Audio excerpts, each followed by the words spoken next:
In this video, I'm going to show you how to follow or unfollow a profile on TikTok or someone.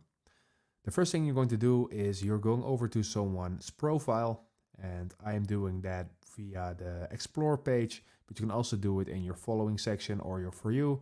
You just basically click on the naming convention of a profile, and I'm going to click on this name. And as you can see, I can click on follow. You almost can't miss this. So in order to follow, you click on follow, of course. And in order to unfollow, there are a couple of things you can do, and I'm going to show you all ways. Right now, you can click on the little profile icon next to message. When you click on this, you see an option all the way down below that says unfollow. So I'm going to unfollow, and now as you can see, it is unfollowed. But you can also unfollow it by another way, and for that, we are going to click on follow again. So I now follow this account. Now we are going over to profile.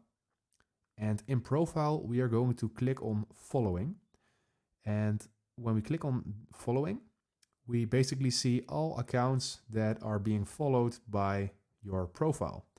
And as you can see, the one at the top is the one I just followed. And when you want to unfollow this, you can also do this from your own following list by clicking on following.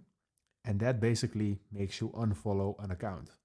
So if this video helped you out, please leave a like and consider subscribing, and then I'll see you in the next one.